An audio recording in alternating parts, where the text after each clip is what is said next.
Welcome to the Better Together podcast. I'm your host, Kyla. Today we're going to be talking all about navigating therapy, finding help. I'm going to be talking about my experiences on how I was able to find a good therapist and what that journey looked like for me. I think this topic is really important because mental health has become such a big topic of discussion. People have become a lot more open about it, willing to seek help, and I think that's really important.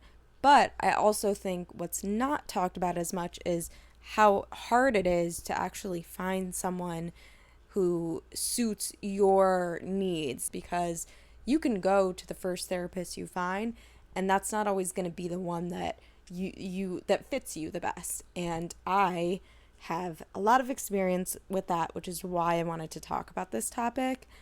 I'm hoping that by sharing my journey and experience with finding mental health help will inspire someone out there who's struggling to seek help themselves, because it is so important, and it doesn't make you any less strong or capable as a person if you need professional help. I think all of us could use professional help at some point in our lives, and there's nothing wrong with that. There shouldn't be any judgment with it. I think it makes you a better person at the end of the day, and you learn a lot about yourself in the process. In the last episode, I did a check-in of, life updates and whatever, and I think for this one, I want to just share that, I've been kind of going through a little bit of a rough patch and kind of trying to explore what it is that I need and want out of life. And I'm not going to get into the specifics of that, but therapy has really been helping me navigate some of those things. So I'm excited to talk about this topic. I'm excited to get into how I was able to find help and what that journey looked like for me. I don't think it's a linear process. I think it's different for everybody. It can be easy, it can be hard, but at the end of the day, I think it's important to stick with it, even if you're struggling to find someone that really matches what you need. So before we get started, I wanted to share a book that I find really helpful in times where I'm struggling. And it's a daily meditations book. It's called Journey to the Heart by Melody Beattie. It has a different date for each day of the year, and it goes through the entire year. And you can read it in whatever order. You don't have to read it from beginning to end. You can do, what I like to do actually is read based off of whatever the date is that day, and then go through it from there. And you don't have to stick with it. It's just something I find that when I read whatever that day is, I find that it always somehow relates back to what I'm going through, and it kind of it gives me a second to take a pause and think about what's going on in my life, and it always ends up kind of making me feel a little bit better, and that I'm not the only one going through whatever I'm going through, and that there are other people that struggle and make it out on the other side and are okay and even better afterwards. So today I'm going to be reading the July 19th one, because it's July 19th when I'm recording this. So this one is called The Lessons Are Love. Lessons of love, that's what they are. We usually don't know what the lesson is while we're learning it. Maybe we're not supposed to.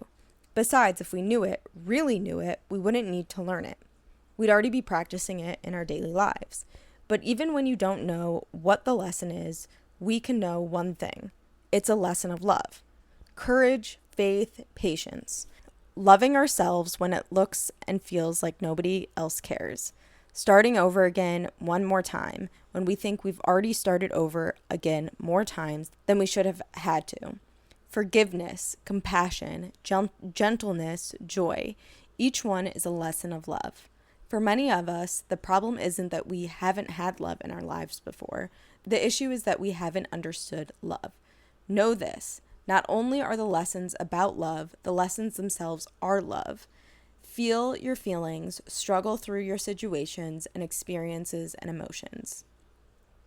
The struggle to learn isn't incidental to your purpose. It's an integral part of your purpose, your destiny, your reason for being. Go through your moments of darkness and confusion and trust that the light will come. Through it all, rest in one thought. You're on track, you're on your path. You're connected to love, you're connected to God. And the lessons you're learning are lessons of love. Now, I really like these. I think that they're extremely relatable. I will say I am not like a huge religious person, so like the whole God thing, take it or leave it. I won't be bringing any religion into the conversations and episodes and whatever I talk about on this podcast. That's just, something that this author has taken. So whatever your higher power is, if you have one, if you don't have one, it doesn't matter. I think this book is really relatable, and I highly recommend it for anybody who needs that kind of daily meditation, if you will. So let's get into the topic. So I kind of want to start off by sharing what made me feel like I needed to seek help. I've had therapists on and off for a lot of my life, being a kid and then in, high school times and whatever. But I hadn't had a therapist in a very long time at this point. I had just moved to New York and I was applying to grad school. Once grad school started, I believe I was 22, on the cusp of 23, or had just turned 23 when I got into grad school. And I was feeling really overwhelmed. I was nervous to be going back to school. It hadn't been that long since I was in college, since I graduated college, but I took a year off from graduating before going to grad school, and I was just working that year and kind of, figuring out my life as one does right after graduating college. And I am the type of person who loves school, loves the structure, having that thing to go to every day. So I was excited for that piece of it, but once I started grad school, it was very different for me. I found that I was struggling a lot with imposter syndrome. For those of you who don't know what imposter syndrome is, it's when you feel like you're out of place and you're not really supposed to be in the place that you're at, and everybody else is kind of better than you and you're out of place for being there or whatever. And I really, really felt that at the time in grad school. I was the youngest in my class, and I felt like I didn't even feel like I didn't have as much experience as a lot of the people coming in. It was very hard to get into this school. There were only 11 or 12 people in my entire program, and so it was very small, and everybody was coming from such different backgrounds and experiences. But what I had noticed was that a lot of people had way more experience and a lot more on their resumes, and I didn't feel like I fit in. I didn't feel like I had enough to be there, or I had done enough to be there. And that really affected me. It affected me when I was, sharing my work and we were doing critiques and things like that. I went to grad school for journalism and specifically news and documentary. So a lot of the work we were doing was video, and we were sharing it and getting critiqued and all of that stuff. So it was scary to be going and having people with such amazing professional lives outside of grad school already looking at the work I was doing and feeling like I wasn't good enough to be there, basically. I was comparing myself to others, and this was an issue I had even in college, where I would compare myself to others and feel like I needed to be the best. And I started to experience thoughts of suicide. I felt like I'm not good enough to be here. I feel like I'm never going to be good enough. I am never going to find a good job. I'm never going to live the life I truly want to live. And I started to become very depressed. And I think I don't think all of it was from this imposter syndrome or feeling out of place, but I think a piece of it was that's where it had started. And it turned into this whole other thing where I was constantly comparing myself, constantly not feeling good enough. And it wasn't just now in grad school, but it was every portion of my life. My friends were doing things, had their lives seemingly more together.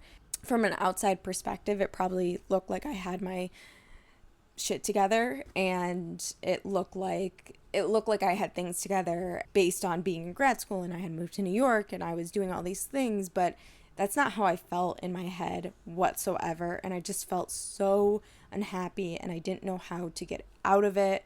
And there all I wanted to do was sleep, and again, a lot of thoughts of suicide. I will preface, like, I didn't act on anything. I never planned to act on anything, but I had a lot of thoughts about it, and that was scary. And it was scary having these really big thoughts and not completely understanding why I was having these really big thoughts, and also not having the professional help. And I had a couple close friends, and my mom and my boyfriend to talk to about this stuff, so I wasn't completely alone. But at the end of the day, what I really needed was some sort of professional help to get through some of what I was dealing with in my head. So at the time, I believe I was just getting through my first semester maybe of grad school when I decided to start looking into some of this stuff. I hadn't been on insurance or anything, but I was actually already off my mom's insurance at the time, and so I wasn't on any insurance because I couldn't get it through my job at the time, but I learned that I could get it through school. So I got on insurance, and I started using the school as a starting point for me, where they had counselors basically in training, and I would go to that, but they only had a certain amount of weeks that they would be here and then they would move to a different thing. So it wasn't consistent enough for me. But that's when I first learned the term imposter syndrome, was actually through that. One of the ladies I saw through that, and she kind of explained that that was probably what I was going through. She was great. But that still wasn't really what I needed. I needed something a little bit more intense and not just basically a resident at the time. So I decided to look into, I actually can't remember. I can't remember if I had insurance through the school or how that worked, because I actually don't think I had insurance, because instead of like finding someone through my insurance, I ended up going through BetterHelp, because it's a lot cheaper if you don't have insurance, and if you don't have a lot of money to go to therapy, they kind of help with that, so it's a little bit cheaper.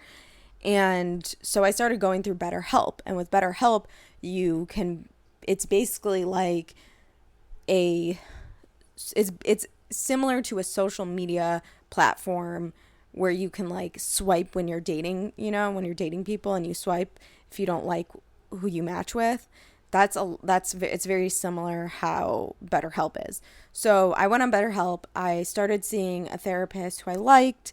I thought she was really nice. I didn't think she was the greatest match, and the reason was because she was pushing like religion on me, and like I said, I'm not a religious person. I'm very spiritual. I do come from a Jewish background, but I am more spiritual than anything. And this therapist was pushing like Jesus on me and the Bible, and it was just uncomfortable. It wasn't a match. So I switched therapists, and you can do it very easily on BetterHelp. And I had switched a few times at this point. I think 5 or 6 times at this point.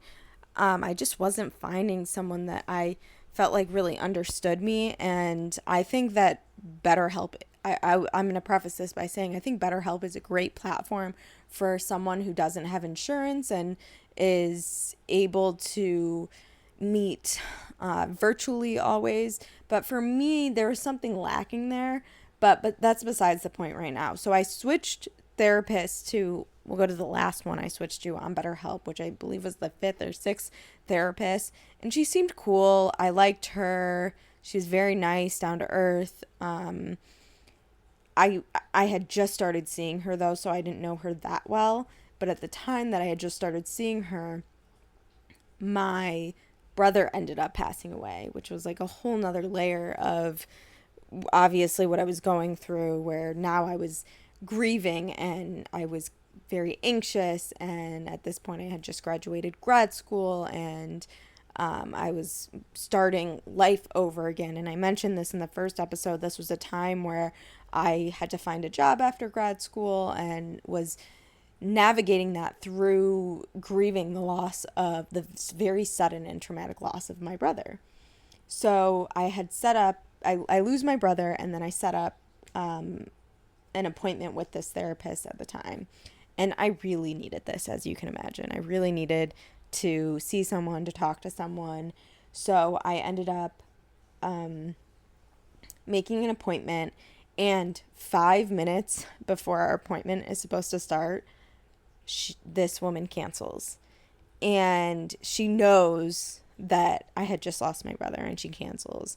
And for me, that was a big, big red flag, because it's like, if I can't even rely, I get if things come up, your therapist is a human being as well, obviously, but to cancel like minutes before this big thing, and not, and it wasn't like an emergency situation for her, as far as I know. It just felt like in the time that I needed this the most, I didn't have it. So I ended up, that was at that time I was like, I cannot be on BetterHelp anymore, unfortunately. I didn't have insurance though, so I had to figure out paying out of pocket, which is very expensive. And it took me, I went 2 months after my brother passing away, going without a therapist, which was really difficult, because the first month after my brother died, I had stayed home in Michigan with my family, helping out and, just grieving together and being with them. And so when I came back, it was like trying to figure out starting life over and living this new life. I think that it's when someone close to you dies, there's the before that and then the life after that. So the life before they die and the life after they die, it's very different. Like, you're navigating how to live without this person you thought was going to be in your life for most of it, at least, if not all of it. So it's a weird experience. So I really needed therapy. I just started doing Google searches of like alternative therapy and doing it based off of where I was living at the time in New York. I came across this alternative therapy website, and I immediately contacted the woman who owned the practice. I've always been everybody's different, but I am more of the type of person that, as a woman, I'd like to see another woman therapist. I just feel like they can relate a little bit more, but again, everybody's different, so no judgments on whatever your choices are. But for me, it was important to see a woman. I wanted to see someone a little bit younger, not super young, still someone a little older than me with a little bit more life experience, but someone who lived in New York and knew what it was like to navigate life here and all of that stuff. So I contacted the woman who owned this practice, and I just kind of laid it out to her. I told her what was going on. I had said that I had just lost my brother, and I had been struggling, and I have gone through a lot of therapists, and I haven't been able to find one that really suits me at this point.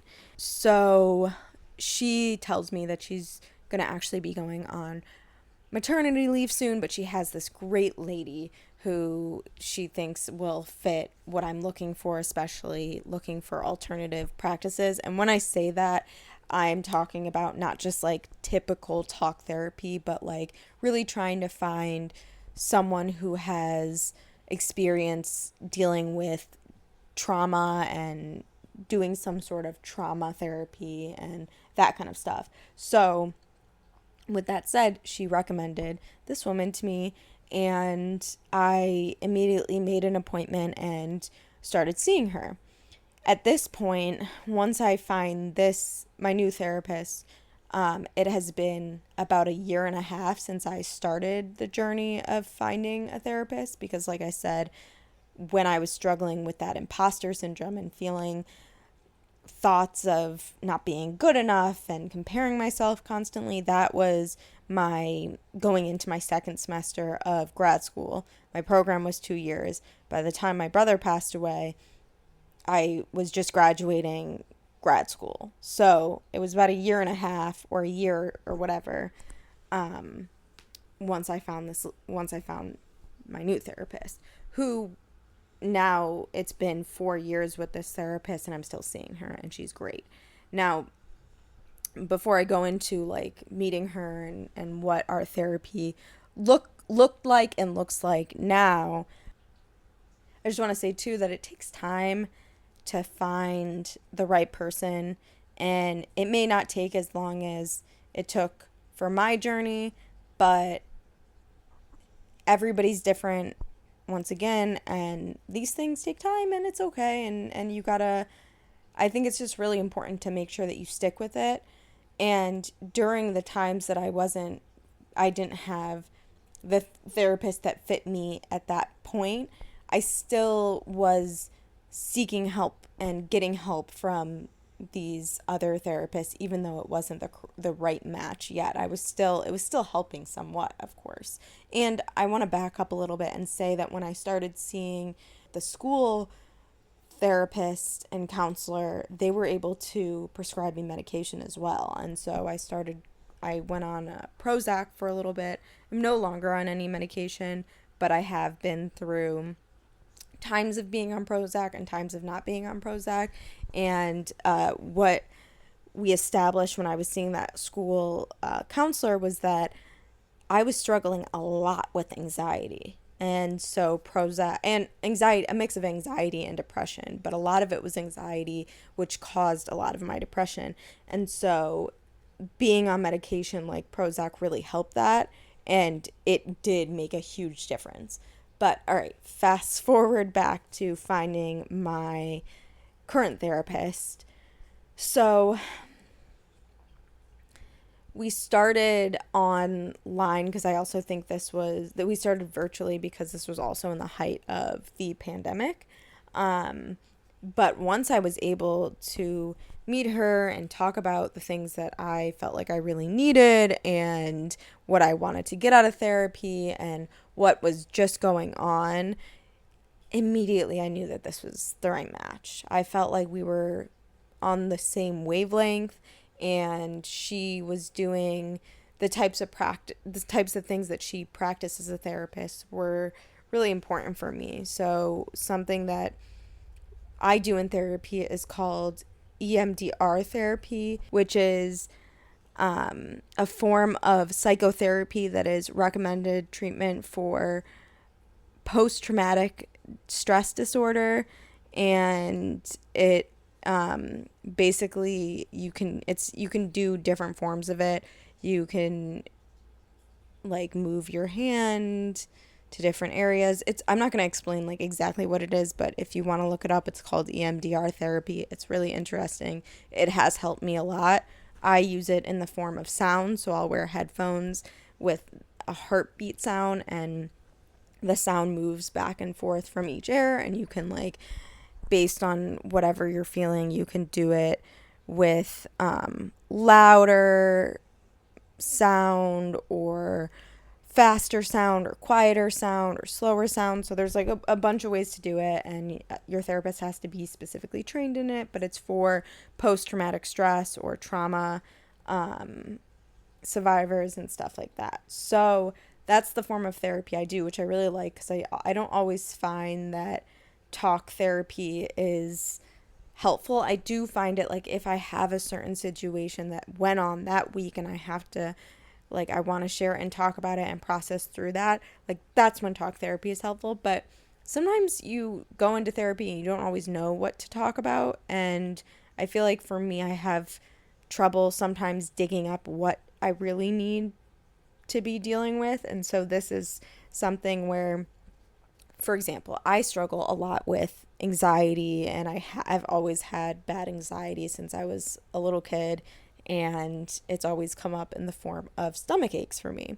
So in therapy, we will talk about, where did this anxiety start, and I'll try to think of the earliest possible memory where I can remember having a stomach ache, and maybe not understanding that it was anxiety, obviously, as a little girl, but remembering that I had a stomach ache and not knowing why I had a stomach ache, because it wasn't like I was sick or something like that. So we'll go through and I'll basically visualize that memory, and there's a bunch of other steps to it, but that's like kind of how we start with it.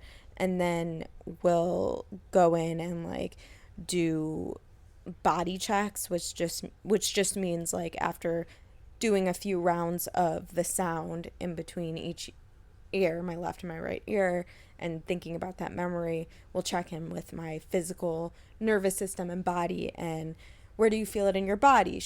My therapist will ask me, where do you feel it in your body? And we'll go through that. And on a scale of like 1 to 10, how are you feeling anxious wise, things like that.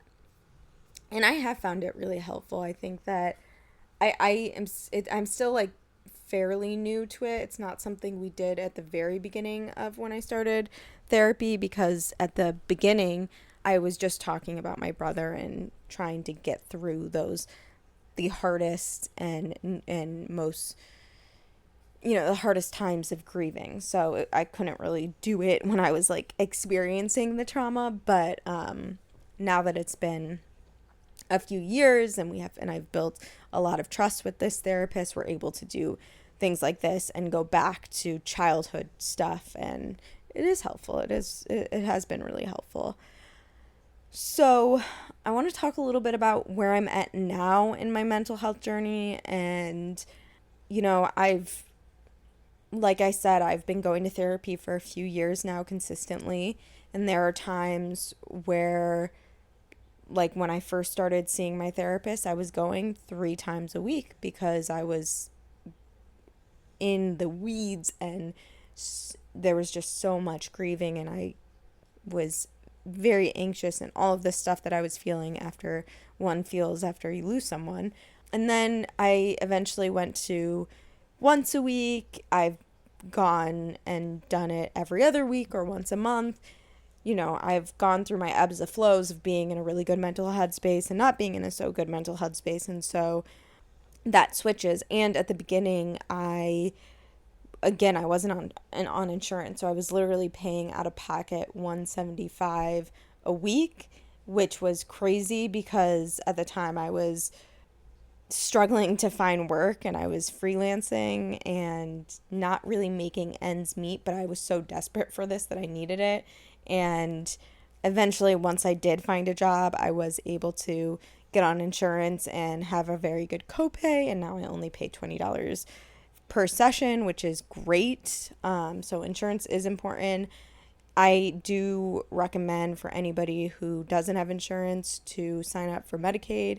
I hear a lot that people say that there's not good therapy help through Medicaid, but I think there are certain, and I am not an expert in this, so please take what you want from this, and it's totally fine if you don't take what I say at all about this, but there are certain sites that you can go on that help you find therapy, psychologists, whatever it is, through Medicaid insurance. So I know there are ways of finding it, but again, I haven't personally navigated that. But I want to specifically highlight that, through the years of therapy, I have always thought it is very helpful. I think that I am more aware of the things that I struggle with. I'm more aware of the things that make me anxious. I have become a stronger person because of it. I have been able to build a better relationship with myself and the people around me that I love.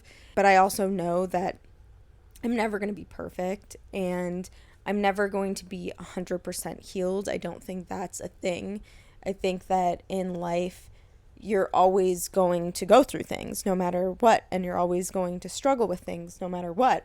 And it's not really about being perfect, and it's not about trying to heal yourself 100%. I think that as you go through the journey of life, you are just trying to understand what works for you and what doesn't work for you and learn about yourself. And I think that is what therapy has helped me a lot with, is just understanding the things I need and what I want out of life, and exploring who I am better as a person and getting through the biggest traumas of my life. I think no matter what, the constant goal, of course, is going to be trying to better myself. I always want to try to better myself in any way that I can. I want to be better for the people I surround myself. I want to be better for myself. I want to be better for my future kids and my future family that I build. But again, I don't think therapy is about getting to your most ideal or perfect self. It's not, you're never 100% healed. It takes time. I think I will need many, many, many, many, many more years of therapy to get through a lot of the trauma I've experienced through losing my brother and my dad. And I think that's okay. I think that no matter like what you struggle with, or if you find that you don't have a lot of things you struggle with, I think all of us at the end of the day need therapy. I mean, we're all human.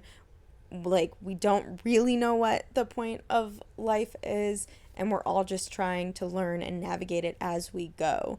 So I think therapy is so important, and I think that it is not always easy to find, and unfortunately it does cost money, and that can be a whole nother layer of if you don't have the money to be able to seek the help that you may need, that can be a whole nother layer of things. But I think there are ways around it and ways to find help. Like I said, BetterHelp didn't really work for me, but that's not to say that it can't work for somebody else, because it was a lot cheaper to have that form of therapy with no insurance than going and paying $175, which is, I want to say, on the cheaper end of therapy as well. I think there's always a sliding scale, but I think there is also always a way to find the help you need if you need it. So that's my story with therapy. I would love to know what you guys think of this episode. Again, I feel like every time I hit record, I end up just spewing a lot of stuff, and I don't know if it makes sense always, but let me know what you think of this topic, and I want to know, are you struggling to find help? If you have found help, how did you find your therapist, and how did that work for you? What did that process look like? And I want to say, for those who are struggling and don't have the help, I encourage you to try to look into help and to stick with it when and if you are struggling to find someone that suits you. You will eventually find someone, but you got to stick on the path of it, and it will be worth it. I promise you, it will be worth it. I hope that you guys can write in and share what this process looks like for you guys, and for those who are struggling, I hope that this episode can encourage you to find help and to stick with it, even when it gets hard and you're not necessary, or even when it gets hard and if you are struggling to find someone that you feel like fits what you need. It takes time, but it will come, and it will be worth it. I can promise you that. The next episode, I'll be reading off the Reddit page, Am I the Asshole?, which I'm excited about. It will be a fun one, like I said, with each serious topic will come a more lighthearted and fun one, and I'm really excited about this one. I love reading Am I the Assholes on Reddit and debating with friends about whether we think they are the asshole or they're not the asshole. It will be fun. It will probably be funny, hopefully. And I just want to thank you once again for tuning in. Please give me a like, a comment below. Follow me on my personal Instagram, which is Kyla_Milberger. Follow me on the podcast Instagram, which is the_better_together_podcast. And send in questions and comments at the Better Together email, which is thebettertogetherpod@gmail.com. And I will link all of this stuff in the description. And thank you so much for tuning in again.